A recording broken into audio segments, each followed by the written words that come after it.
Road പൊളിഞ്ഞാൽ നമ്മൾ വിളിക്കും, toll പിരിക്കാതെ. Yes.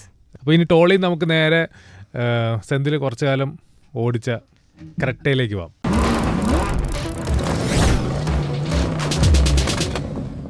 Creta കുറച്ചു കാലം സെന്തിൽ ഒരു ലോങ് ടേം ഓടിച്ചു സെന്തിൽ, അതിന്റെ റിവ്യൂ പറയാമെന്ന് പറഞ്ഞിട്ടുണ്ടായിരുന്നു. യെസ്. അപ്പോൾ റാഫി, ഇതൊരു പ്രോപ്പർ ആയിട്ടുള്ള റിവ്യൂ ആണ്. നമുക്ക് ആക്ച്വലി ക്രെറ്റയെ കുറിച്ച് ഇൻ ഡീറ്റെയിൽ ആയിട്ട് നോക്കാം. ഓക്കെ. അപ്പോൾ എന്തുകൊണ്ടാണ് ക്രെറ്റ ഇത്രയും ഫേവറേറ്റ്? ഏതാ കൂടുതൽ ഓടിച്ച, ഇവി ആണോ അല്ല സാധാ ക്രെറ്റ? അത് ബേസിക്കലി അതിന്റെ ഇടയിൽ ഇവി ഓടിച്ചായിരുന്നു. അതിന്റെ ഇടയ്ക്ക് ഒരു ഇവി ഓടിച്ചു. അപ്പോൾ ഇവി ഓടിച്ചപ്പോൾ അതിനെന്തോ പ്രത്യേകത തോന്നിയിരുന്നു? ഇവിനെ ഞാൻ ആക്ച്വലി റേഞ്ച് ടെസ്റ്റ് നടത്തി. അപ്പോൾ മിക്ക ആളുകളും ഇവിയിൽ റേഞ്ച് ടെസ്റ്റ് നടത്താറുണ്ട്. അപ്പോൾ ഞാൻ വിചാരിച്ചു സ്ഥിരമായി നടത്തേണ്ട ഒരു പാറ്റേൺ അല്ലാതെ നമുക്കൊരു പുതിയ പാറ്റേണൈസേഷൻ ചെയ്യാം. അങ്ങനെ നമ്മൾ എന്ത് ചെയ്തു വെച്ചാൽ ഒരു ഐസ് വാഹനം, അതായത് ഒരു പെട്രോളോ ഡീസലോ ഓടിക്കുന്ന അതേ ഒരു എന്താ പറയുക ലാഘവത്തോടെ ആ ഒരു വാഹനത്തിൽ. ആ ലാഘവം ഭയങ്കര സിമ്പിൾ. അതായത് നമുക്ക് എവിടെയും ഒരു കൺസിഡർ, ഇപ്പോൾ എപ്പോഴും ഇ വി ഓടിക്കുമ്പോൾ പ്രശ്നം തരും. ഈവൻ അത് 100% നമ്മൾ ചാർജ് ചെയ്താലും നമ്മുടെ മനസ്സിനകത്ത് റേഞ്ച് ആങ്സൈറ്റി വരും. അധികം ചവിട്ടൂല. നമ്മൾ ചവിട്ടുമ്പോൾ വെച്ചാൽ അതുപോലെ ഇറങ്ങിപ്പോവും. അങ്ങനെ ഇറങ്ങിപ്പോകുമ്പോൾ നമ്മുടെ മനസ്സ് പറയും എന്നാൽ, കാരണം നമ്മൾ വീണ്ടും കഷ്ടപ്പെട്ട് ചാർജ് ചെയ്യണമല്ലോ. അപ്പോൾ നമ്മളെപ്പോഴും സൈക്കോളജിക്കലി ഒരു ഇ വി എത്ര ഇപ്പോൾ 500 കിലോമീറ്ററോ 600 കിലോമീറ്റർ റേഞ്ചിലെ വാഹനമാണെങ്കിലും നമ്മൾ കുറച്ച് കഴിയുമ്പോൾ അതിനെന്താവും, ഒരു ഇ വി മോഡിലാണ് ഓടിക്കുക. സ്മൂത്ത് ആക്കും, നമ്മുടെ ബിഹേവിയർ മാറ്റും. ഇത് മാറ്റാതെ ഒരു ഡ്രൈവ് ഞാൻ നടത്തി. ഞാൻ എവിടുന്ന് എവിടേക്കാന്ന് അപ്പോൾ അങ്ങനെ ഓടിക്കാൻ ഡീസൽ വണ്ടി ഓടിക്കണം, അതുപോലെ തന്നെ ഓടിച്ചു. അപ്പോൾ സ്റ്റാർട്ട് ചെയ്തത് മാതൃഭൂമിയുടെ തൃശ്ശൂർ ഓഫീസിൽ നിന്ന് ഞാൻ പോയ സ്ഥലം നെല്ലിയാമ്പതി വരെ ഞാൻ പോയി. ഓക്കെ. അപ്പോൾ അതിൻ്റെ ഡിസ്റ്റൻസ് ഇ വി ആയിട്ട് പോയി. അപ്പോൾ ഡിസ്റ്റൻസ് ഞാൻ പറയാം, ഏകദേശം ഒരു വൺ സൈഡ് 82-83 കിലോമീറ്റേഴ്സാണ് ഡിസ്റ്റൻസ് ഉള്ളത്. ഈ ഒരു ഡിസ്റ്റൻസ് പോകാനായിട്ട് ചൂസ് ചെയ്ത വണ്ടി ക്രെറ്റ ഇ വി ആയിരുന്നു. കാരണം അവർ പറയുന്ന റേഞ്ച് എത്ര അറിയോ? 474 അവർ പറയുന്നത്. SOC എന്ന് പറയും, അതായത് സ്റ്റേറ്റ് ഓഫ് ചാർജ്. നമ്മൾ ഫുൾ ചാർജ് ചെയ്ത് കഴിഞ്ഞാൽ അത്രയും കാണിക്കും. പക്ഷേ അന്ന് ഞാൻ ഓഫീസിൽ നിന്ന് വണ്ടി ഫുൾ ചാർജ് ചെയ്തപ്പോൾ 474 കാണിച്ചില്ല. അത് എത്ര കാണിച്ചറിയോ? 444 കാണിച്ചു. അതിൻ്റെ റീസൺ എന്താ വെച്ചാൽ, ഈ ഇ വി വാഹനങ്ങൾ എങ്ങനെയാണ് റാഫി, നമ്മളെ പഠിക്കും. അതായത് നമ്മൾ ഓടിക്കുന്ന രീതിയാണ് അത് ആക്ച്വലി ഗ്രാസ്പ് ചെയ്യുന്നത്. ഇപ്പോൾ കാണിച്ചാൽ മതി.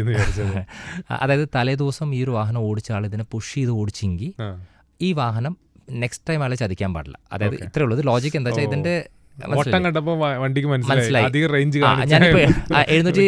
ബൈ ചാൻസ് 474 കാണിച്ചു കഴിഞ്ഞാൽ അവന്റെ ഓടിക്കലനുസരിച്ച് അത് എന്തായാലും കൊടുക്കില്ല. സോ എപ്പോഴും ഇ വി ഇങ്ങനെ നമ്മളെ ലേൺ ചെയ്യുന്ന ഒരു സ്വഭാവം. ആക്ച്വലി ചാർജ് ഉണ്ട്. അപ്പോൾ 98%-ൽ അറൗണ്ട് ഒരു 444 കിലോമീറ്റേഴ്സ് പോകാം എന്നുള്ള റേഞ്ച് കാണിച്ചു. അതായത് ഞാൻ ആക്ച്വലി ഇനിയിപ്പോൾ നെല്ലിയാമ്പതി പോയി വന്നു കഴിഞ്ഞാൽ നോർമൽ കണ്ടീഷൻസിൽ 82+82 ഏകദേശം എത്രയാവും? ഒരു 170 അല്ലേ, 160+.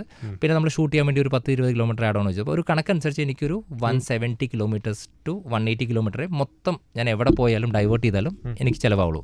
അപ്പോൾ കണക്കനുസരിച്ച് എന്ത് വേണം? 444 മൈനസ് 160 to 170 ചെയ്ത് കഴിഞ്ഞാൽ എനിക്ക് അറൗണ്ട് ഒരു 200 and something റേഞ്ച് ബാക്കി ഉണ്ടാവണം. ഇതാണ് എൻ്റെ ഒരു ഇവിടുന്ന് പോകുമ്പോൾ ഉള്ളൊരു ഇത് വെച്ച് വണ്ടി എടുത്തു. സാധാ ഓടിക്കൽ, അത് സ്പോർട്ട് മോഡിൽ. റീജനറേറ്റിംഗ് ബ്രേക്കിംഗ് ഇല്ല. അതിനൊരു 3 type of regeneration braking plus ഒരു ഐ-പെഡൽ ഉണ്ട്. അതായത് അതൊക്കെ ഓഫ് ചെയ്തിട്ട് മാക്സിമം പുഷ്. അതായത് ഞാൻ നേരിട്ട് തൃശ്ശൂരിൻ്റെ ഈ ഒരു റൂട്ട് ചൂസ് ചെയ്യാനുള്ള കേസ് ഞാൻ പറയാം. കാരണം അതിനകത്ത് 3 ടൈപ്പ് ഓഫ് റോഡ് കിട്ടും. അതായത് ഒന്ന് വന്നിട്ട് പക്ക തൃശ്ശൂർ പ്രോപ്പർ ടൗൺ കിട്ടും, നല്ല വലിയ ഹൈവേ കിട്ടും, പാലക്കാട് പോണ ഹൈവേ. അവിടെ നമ്മൾ ഡൈവേർട്ട് ചെയ്തിട്ട് ഹൈ റേഞ്ച്, അതായത് ഗാർഡ് റോഡ്സ് കിട്ടും. അപ്പോൾ നമുക്കൊരു വണ്ടിക്ക് വേണ്ട SOC ചെക്ക് ചെയ്യാനുള്ള എല്ലാ രീതിയും അവിടെ ആയിട്ടുണ്ട്. അങ്ങനെ വണ്ടി എടുത്തു, ഹൈവേയിൽ പെട്ടെന്ന് ഹൈവേയിലെത്തി. ഹൈവേയിൽ 110 100 എൻ്റെ റേഞ്ച്. ഞാൻ 120 ഓടിച്ചു. 120 നോൺ സ്റ്റോപ്പായിട്ട് വണ്ടി ഓടിക്കൊണ്ടിരിക്കുകയാണ്. അപ്പോൾ ഈ SOC ഇങ്ങനെ കുറയുന്നുണ്ട്. പക്ഷേ ഇതിൻ്റെ ഏറ്റവും രസകരമായിട്ടുള്ള സംഭവം എന്താ വെച്ചാൽ, ഞാൻ വിചാരിച്ച പോലെ കുറയുന്നില്ല. അതിനുശേഷം പിന്നെ ഘാട്ട് റോഡിലേക്ക് കടന്നു.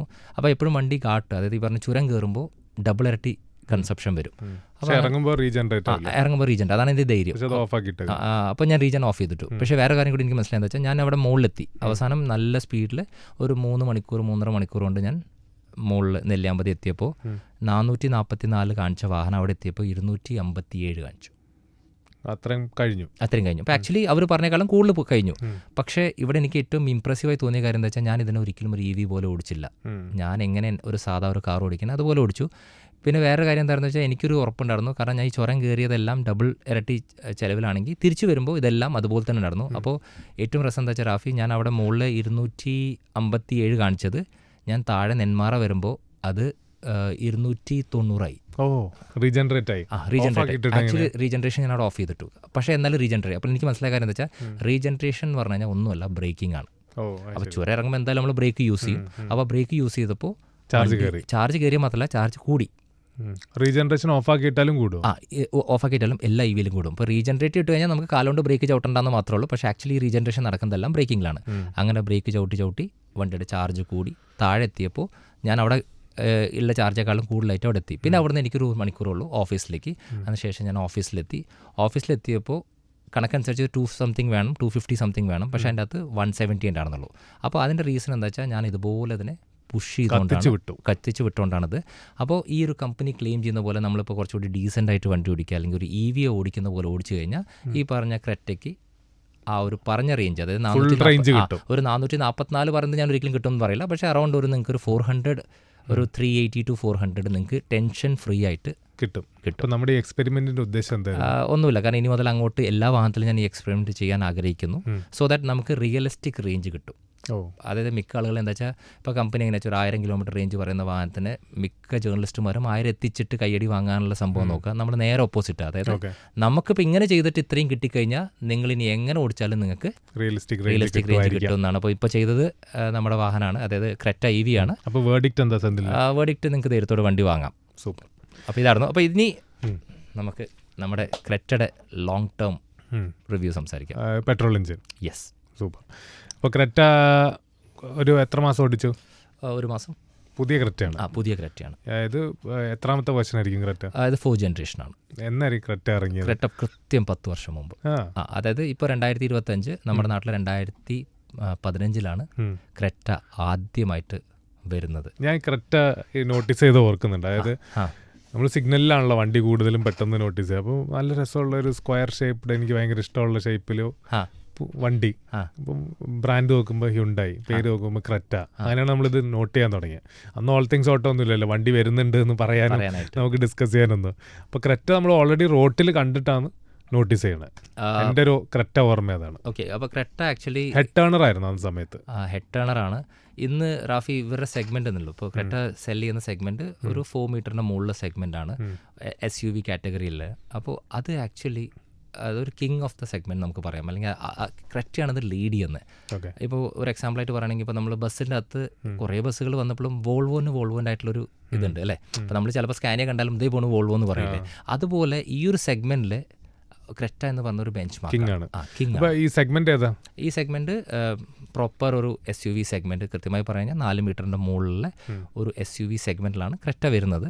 അപ്പോൾ ക്രെറ്റ ആക്ച്വലി IX25 എന്നൊരു കോഡ് നെയിമിലാണ് ഇത് ജനിക്കുന്നത്, കമ്പനിയിൽ ജനിക്കുന്നത്. അപ്പോൾ ഈ വാഹനത്തിൻ്റെ ഗുണം എന്താ സംഭവിച്ചാൽ ഞാൻ ഇതിനെക്കുറിച്ച് ഡീറ്റെയിൽ ആയിട്ട് പറയാം. അതിൻ്റെ മുമ്പ് ഇതിൻ്റെ അകത്ത് കുറേ നമ്പേഴ്സ് ഉണ്ട്. അതായത് ഒരു മാസം അറൗണ്ട് ഒരു 12,000 to 15,000 യൂണിറ്റ്സ് ഒരു SUV വിൽക്കുക എന്ന് പറഞ്ഞാൽ അത് വലിയ കാര്യമാണ്. കാരണം ഇപ്പോൾ നോർമലി ഇപ്പോൾ വാഗനർ വിൽക്കുന്ന പറയുമ്പോൾ അതിനേക്കാളും പ്രൈസ് വളരെ കുറവാണ്. പക്ഷേ ഇത്രയും പ്രൈസ് ആയിട്ട് അതിൻ്റെ ഒരു ഫുൾ ഓപ്ഷൻ എന്ന് പറയുമ്പോൾ നമുക്കൊരു 23-24 lakhs വരും. എന്നിട്ടും ആൾക്കാർ 12,000 യൂണിറ്റ്സ് വിൽക്കുന്നുണ്ടെന്ന് പറയുമ്പോൾ അത് വലിയ നമ്പറാണ്. വലിയ നമ്പറാണ്. നമ്പറിൻ്റെ കേസ് പറയുമ്പോൾ ഞാൻ കുറച്ച് നമ്പേഴ്സ് പറയാം റാഫിനോട്. ഓൾ ഇന്ത്യ നമ്പേഴ്സ് ആണ്. ഇതൊരു ഓൾ ഇന്ത്യ നമ്പേഴ്സാണ്. ഏകദേശം 1 മില്യൺ ക്രെറ്റ ഇതുവരെ സെൽ ചെയ്തിട്ടുണ്ട്. റോട്ടിൽ കാണാം. അതാണ് റാഫി എല്ലാ സ്ഥലത്തും അത് കാണുന്നത്. അതുപോലെ തന്നെ ഒരു റവന്യൂയുടെ കേസ് നോക്കുകയാണെങ്കിൽ അറൗണ്ട് 30,000 crore റവന്യൂ ഇവർ ജനറേറ്റ് ചെയ്തിട്ടുണ്ട്. 30,000 crore എന്നൊക്കെ പറയുമ്പോൾ പ്രത്യേകിച്ച് ഒരു വണ്ടി ഉണ്ടാക്കാന്ന് പറഞ്ഞാൽ അത് വലിയ കാര്യമാണ്. ഹ്യുണ്ടായിയുടെ ബെസ്റ്റ് സെല്ലർ ഇങ്ങനെ പറയാം, bread and butter of Hyundai എന്ന് പറയാം. അപ്പോൾ ഹ്യുണ്ടായിൻ്റെ തലവര മാറ്റിയ വണ്ടിയാണ്.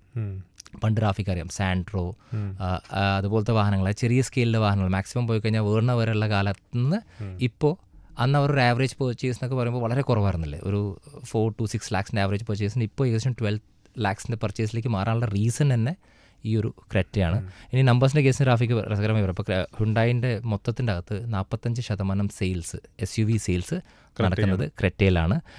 ഇനി ടോട്ടൽ സെയിൽസ് നോക്കുകയാണെങ്കിൽ 35% ഹ്യുണ്ടായിൻ്റെ സെയിൽസ് നടക്കുന്നതും ക്രെറ്റ കാരണമാണ്.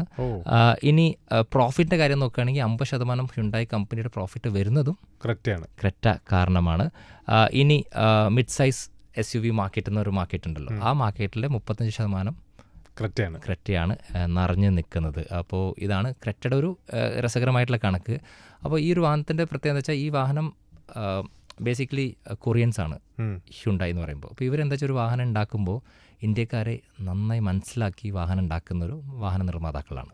എങ്ങനെയൊക്കെ മനസ്സിലാക്കിയത്? അപ്പോൾ നമുക്ക് പഴയ ക്രെറ്റ എടുത്താലും ഫീച്ചർ ലോഡറായിരുന്നു ക്രെറ്റ. ഇപ്പോൾ വന്നപ്പോൾ തന്നെ ഇപ്പോൾ ഞാൻ റാഫിനോട് പറയും, ഈ ക്രെറ്റ അല്ല ഈ ആക്ച്വലി സെഗ്മെൻറ്റ് ജനറേറ്റ് ചെയ്തത്. റാഫിക്ക് ഓർമ്മ ഉണ്ടാവും തോന്നുന്നു, XUV 500 ആണ് ആക്ച്വലി ഈ ഒരു സെഗ്മെൻറ്റ് ഡെവലപ്പ് ചെയ്തത്. പക്ഷേ ആൾക്കാർ അത്രയും ഹാപ്പി ആയിരുന്നില്ല വണ്ടിയിൽ, കാരണം കുറേ കാരണങ്ങൾ. കാരണം അത് ലാഡർ ഓൺ ഫ്രെയിം ആയിരുന്നു, അത്രയും നല്ലൊരു കംഫർട്ട് ജേണി ഒന്നും ആയിരുന്നില്ല. അതിന് ശേഷം ഡസ്റ്റർ വന്നു അല്ലേ. അപ്പോൾ ഈ ഡസ്റ്ററാണ് ആക്ച്വലി ഈ ഒരു സെഗ്മെൻറ്റിനെ ഡെവലപ്പ് ചെയ്തത്. ഡസ്റ്ററിൻ്റെ പ്രത്യേകത എന്ന് വെച്ചാൽ ഗാങ്സ് ഓഫ് ഡസ്റ്റർ ഒക്കെ ഉണ്ടായിരുന്നു. ഗാങ്സ് ഓഫ് ഡസ്റ്റർ ഉണ്ടായിരുന്നു. അത് മാത്രമല്ല ഡസ്റ്ററിൻ്റെ ഗുണം എനിക്ക് എന്താ ഫീൽ ചെയ്തത് വെച്ചാൽ അതിൻ്റെ സൈസാണ്. അപ്പോൾ ഡസ്റ്ററിൻ്റെ ഏറ്റവും വലിയ പ്രത്യേകത അതിൻ്റെ ഒരു 4.3 മീറ്റർ സൈസ്. ആ സൈസാണ് ആക്ച്വലി ഡസ്റ്ററിന് ഇത്രയും ഇവോൾവ് ആക്കിയത്. കാരണം അവിടെ XUV 500 പ്രശ്നം എന്താ വെച്ചാൽ ഒരു വലിയ ബൾക്കി വണ്ടിയായിരുന്നു. അപ്പോൾ എല്ലാവർക്കും അത്രയും വണ്ടി ഉണ്ട്. ഡസ്റ്റർ വന്നപ്പോൾ എന്താ വെച്ചാൽ ഡസ്റ്ററിൻ്റെ അകത്ത് നമുക്കൊരു കാറിൻ്റെ ഫീലും ഉണ്ട്, അതുപോലെ തന്നെ ഒരു SUV-യുടെ ഫീലും ഉണ്ട്. അതേ സൈസാണോ ക്രെറ്റ? അതാ പറഞ്ഞത്, ആ ഒരു ഡയമെൻഷൻ എന്ന് പറയുന്നത് 4.3 മീറ്റർ ഡയമെൻഷനാണ്. അപ്പോൾ ശരിക്കും ക്രെറ്റേനെ തോൽപ്പിക്കാമായിരുന്നു ആർക്ക്, ഡസ്റ്ററിന് വേണ്ടിയിട്ട്. പക്ഷേ ഡസ്റ്റർ എന്താ വെച്ചാൽ ഡസ്റ്റർ വിചാരിച്ച പോലെ പെർഫോം ചെയ്തില്ല. അവരിറക്കിയപ്പോൾ അടിപൊളി എഞ്ചിനായിരുന്നു. K9K എന്ന് പറഞ്ഞൊരു എഞ്ചിനായിരുന്നു. അതുപോലെ MO പ്ലാറ്റ്ഫോം എന്നാണ് നമ്മൾ പറയുക, അല്ലെങ്കിൽ M0 പ്ലാറ്റ്ഫോം എന്ന്. അപ്പോൾ ഇതിലൊക്കെയാണ് വണ്ടി വന്നത്. വണ്ടി ഗംഭീരമായിരുന്നു. ഞാൻ എൻ്റെ വണ്ടി വാങ്ങിയപ്പോൾ എനിക്ക് വേറെ വണ്ടിയോട് ഇഷ്ടം തോന്നിയത് അത് ഡസ്റ്ററിനോടായിരുന്നു. പക്ഷേ എന്താ പ്രശ്നം വെച്ചാൽ ഈ പറഞ്ഞ 2020 ഒക്കെ ആകുമ്പോഴേക്കും ഡീസൽ എഞ്ചിൻ അവർ സ്റ്റോപ്പ് ചെയ്യേണ്ടി വന്നു. പിന്നെ അവർ ഇന്ത്യക്കാർ അത്രത്തോളം വാല്യൂ കൊടുത്തില്ല. അതായത് ഡസ്റ്റർ തിരിച്ചു വരുന്നുണ്ട്. ഡസ്റ്റർ എന്തായാലും തിരിച്ചു വരുന്നുണ്ട്.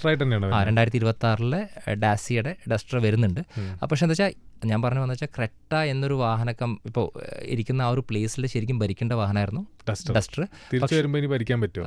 കുറച്ച് ബുദ്ധിമുട്ടാണ്, കാരണം ഇവൻ ക്രെറ്റ സ്ഥലം വിട്ടാലേ ഇനി അതിനൊരു ഓപ്ഷൻ ഉള്ളൂ. പക്ഷെ ക്രെറ്റ അങ്ങനെ വിടുമെന്ന് എനിക്ക് തോന്നുന്നില്ല.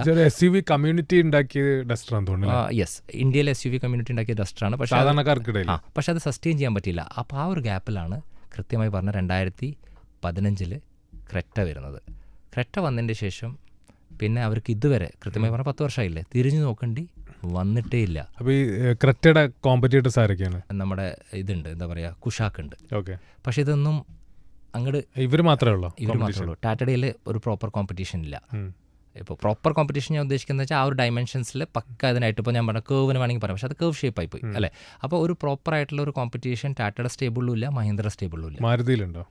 മാരുതിയിലുണ്ട്, മാരുതിയിൽ ഗ്രാൻഡ് വിറ്റാര ഉണ്ട് അല്ലേ. പക്ഷേ മേജർലി ഇപ്പോൾ ഇന്ത്യൻ മേക്കേഴ്സ് ആയിട്ടുള്ള മഹീന്ദ്രയും ടാറ്റയുടെ ആയിട്ടുള്ള ഒന്നുമില്ല. അപ്പോൾ അതുകൊണ്ട് അതും ആ ഒരു സെഗ്മെൻ്റ് ആക്കി. പിന്നെ അത് മാത്രമല്ല റാഫി, ക്രെറ്റയിൽ മാത്രമേ ഡീസലുള്ളൂ. അതായത് ഈ പറഞ്ഞ ഫോക്സ് വാഗൻ്റെ അകത്ത് ഡീസലില്ല ആ ഒരു സെഗ്മെൻറ്റിൽ. അതുപോലെ മാരുതിനകത്തും ഡീസലില്ല. സോ ഡീസൽ മാർക്കറ്റിലും ഇവർക്ക് കുറച്ചും കൂടി കൂടുതൽ ഡീസൽ നിർത്തില്ല. ക്രെറ്റ ചിലവാകുന്ന എനിക്കൊന്ന് അറൗണ്ട് 40% ഓഫ് ഷെയർ വരുന്നതിന് ഡീസലല്ല. സോ ഡീസൽ എന്തായാലും അവർ സ്റ്റോപ്പ് ചെയ്യില്ല. അപ്പോൾ ഈ വണ്ടി എന്താ വെച്ചാൽ ഇവോൾവ് ചെയ്ത വണ്ടി, അതായത് 2015 ഇറങ്ങിയ വണ്ടി ഇന്ന് 2025 വരുമ്പോൾ ഒരു 50 to 60 lakhs കാറിൻ്റെ അകത്ത് എന്തൊക്കെ ഫീച്ചേഴ്സാണ് വേണ്ടത് അതെല്ലാം ഉണ്ട്. ഇറങ്ങിയപ്പോൾ എത്രയായിരുന്നു ക്രെറ്റയുടെ വില? ക്രെറ്റയുടെ വില ഇറങ്ങിയപ്പോൾ വളരെ കുറവായിരുന്നു, അറൗണ്ട് ഒരു 11-12 lakhs അതായിരിക്കും തോന്നുന്നുണ്ട്. എനിക്ക് കൃത്യമായിട്ട് ഓർമ്മയില്ല.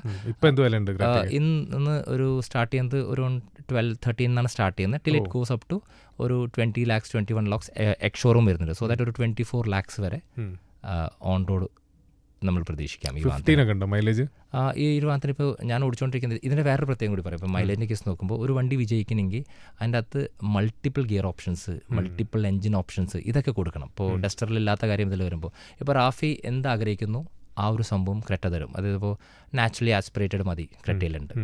നാച്ചുറൽ ആസ്പിറേറ്റഡ് വിത്ത് CVT വേണമെന്ന് വിചാരിച്ചാൽ അത് ക്രെറ്റയിലുണ്ട്. ഇനിയിപ്പോൾ ടെർബോ പെട്രോൾ വേണമെന്ന് ചോദിച്ചു കഴിഞ്ഞാൽ അത് ക്രെറ്റയിലുണ്ട്.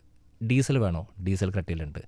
ഈവൻ EV വരെ ഓപ്ഷൻസ് ഇഷ്ടം പോലെ. അപ്പോൾ ഇന്ത്യയിൽ എപ്പോഴും കാറ്റർ ചെയ്യുന്നത് വെച്ചാൽ ഓപ്ഷൻസും ഫീച്ചേഴ്സും ഇത് രണ്ടും കൃത്യമായി മനസ്സിലാക്കിയ ശരിക്കും പറഞ്ഞാൽ സെൽട്ടോസ് ഇത്രത്തോളം വിജയിക്കാനുള്ള കാരണം ക്രെറ്റ എന്നൊരു ബ്രാൻഡിൻ്റെ ആ ഒരു വാല്യൂ. കാരണം ആൾക്കാർക്ക് മനസ്സിലാക്കി തുടങ്ങി. കാരണം ഹ്യുണ്ടായിൻ്റെ പാരൻറ്റ് കമ്പനിയാണ് കിയ. സോ ഒബ്വിയസ്ലി സെയിം പ്രൊഡക്റ്റാണിത്. അപ്പോൾ അങ്ങനെ ആൾക്കാർക്ക് ശരിക്കും പറഞ്ഞാൽ ആ ഒരു ബ്രാൻഡിനും കൂടി ഇത് എൻഹാൻസ് ചെയ്തു എന്നുള്ള കാര്യം പറയാം. കിയനും കൂടി അല്ലേ? യെസ്.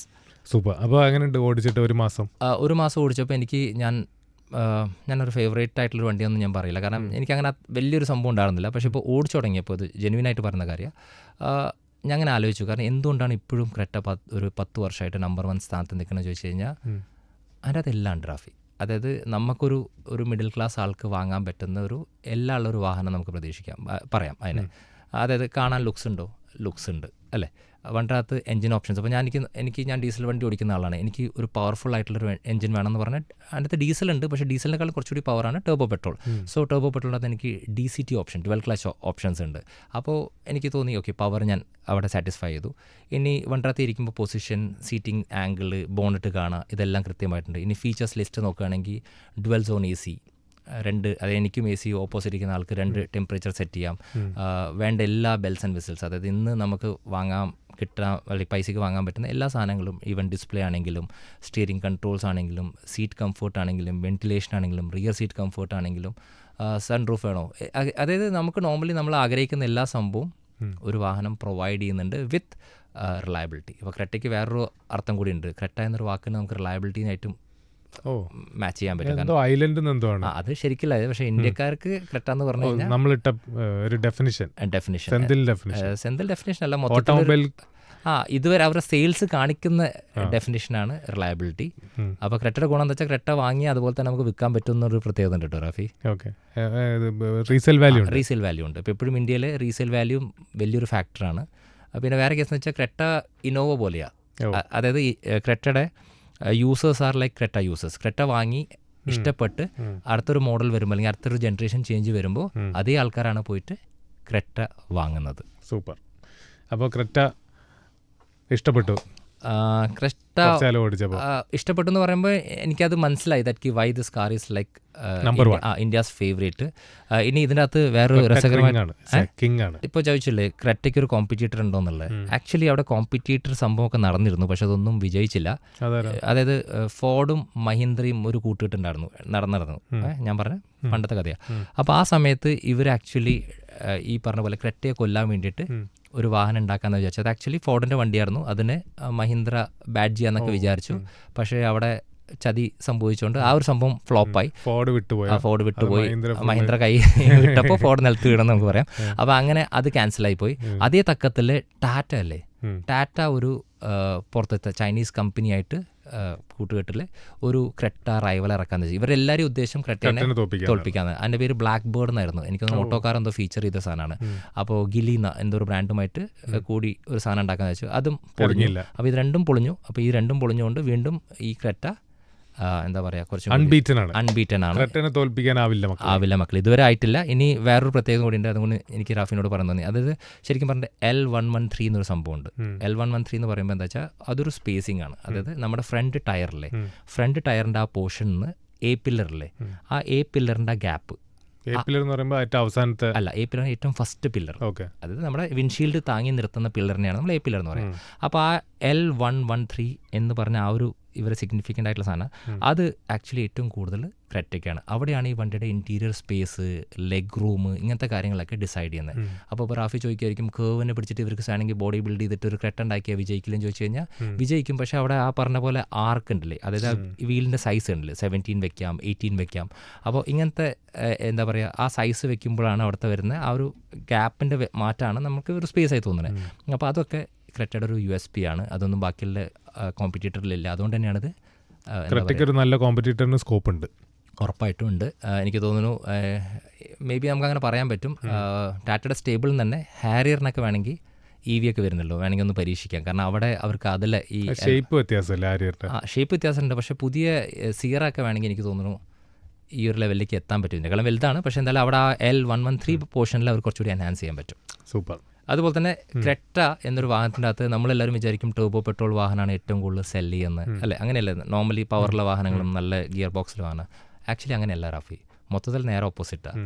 അത് ക്രെറ്റ ഏറ്റവും കൂടുതൽ ചിലവാകുന്നത് നാച്ചുറലി ആസ്പിറേറ്റഡ് മാനുവൽ ട്രാൻസ്മിഷനിലെ ക്രെറ്റയാണ് ഏറ്റവും കൂടുതൽ ചിലവാണ്. അറൗണ്ട് ഒരു 41% ഓഫ് ക്രെറ്റ നമ്മൾ കാണുന്നത് ഓട്ടോമാറ്റിക് അല്ല, മാനുവലാണ്. കാരണം അതാണ് ആൾക്കാരുടെ പ്രിഫറൻസ്. ഇപ്പോൾ നമ്മൾ ഈ പറഞ്ഞ പോലെ ടർബോ പെട്രോളിൻ്റെ കാര്യവും മറ്റു സാധനങ്ങളൊക്കെ പറയുമ്പോൾ സാധാ ആൾക്കാർക്ക് വേണ്ടതെന്ന് വെച്ചാൽ തലവേദന ഇല്ലാത്ത, കാരണം മെയിൻറ്റെയിൻ ചെയ്യാൻ എളുപ്പമാണ്. അത് മാത്രമല്ല അതന്നെ ബേസിക് സാധനം അത് തന്നെയാണ്. കാരണം ഓട്ടോമാറ്റിക് ആകുമ്പോൾ കൂടുതൽ ചിലവ് വരും എന്നൊക്കെ ഒരു ടെൻഡൻസി ഉണ്ട് ആൾക്കാർക്ക്. ഓട്ടോമാറ്റിക് ആകുമ്പോൾ ഇപ്പോൾ ഏതൊരു വാഹന കമ്പനിയുടെ ഓട്ടോമാറ്റിക്കിനാണെങ്കിലും ഇഫ് കമ്പയർ ടു മാനുവൽ വെച്ച് നോക്കുമ്പോൾ സർവീസ് കോസ്റ്റിൽ മാറ്റമുണ്ട്, അല്ലേ? അപ്പോൾ ആ ഒരു സംഭവമൊക്കെ കാരണം ഏറ്റവും കൂടുതൽ ചിലവാകുന്നത് മാനുവലാണ്. ഇനി 30% ക്രെറ്റ സെയിൽസ് വരുന്നത് ഡീസലിനാണ്. ഓക്കെ. അപ്പോൾ നോർമലി നമ്മൾ റോട്ടിൽ കാണുന്ന ഏകദേശം 45% പെട്രോൾ മാനുവലും അതുപോലെ ഒരു 30% വാഹനങ്ങളും ഡീസലാണ്. അപ്പോൾ ഈ ഡീസലും അവർക്കൊരു എൻഹാൻസ്മെൻറ്റ്, കാരണം കോമ്പറ്റീറ്ററിൽ ഈ ഒരു സംഭവമില്ല. ഇനി CVT കോമ്പിനേഷൻ വന്നു, അതായത് MPFI നാച്ചുറലി ആസ്പിറേറ്റിനകത്ത് ഒരു CVT കോമ്പിനേഷൻ വന്നപ്പോൾ 16% ആയി അതിൻ്റെ സെയിൽസ്. സോ ഇവിടെ എടുത്ത് പറയാൻ എന്താ വെച്ചാൽ ആൾക്കാർ മാനുവലിൻ്റെ കൂടെ തന്നെ CVT ഗിയർ ബോക്സ് വരുമ്പോൾ കുറച്ചുകൂടി കൂടുതൽ ഇഷ്ടപ്പെടുന്നുണ്ട്. പിന്നെ ലീസ്റ്റാണ് ഞാൻ ഈ പറഞ്ഞ ടർബോ പെട്രോളും അതുപോലെ ഡീസൽ ഓട്ടോമാറ്റിക്കിൻ്റെ സെയിൽസ് വളരെ കുറവാണ്. ഏകദേശം ഒരു 9% ആണ് ഡീസൽ ഓട്ടോമാറ്റിക്കിൻ്റെ സെയിൽസ്. അതുപോലെ തന്നെ ഏകദേശം 4% ഉള്ളൂ ഞാനിപ്പോൾ ഓടിച്ചുകൊണ്ടിരിക്കുന്ന ടർബോ പെട്രോളിൻ്റെത്. അപ്പോൾ ഏകദേശം ഒരു കൂടുതൽ ആൾക്കാർ വാങ്ങുന്നത് ബേസ് വേർഷൻ ഓഫ് ക്രെറ്റയാണ്. സൂപ്പർ.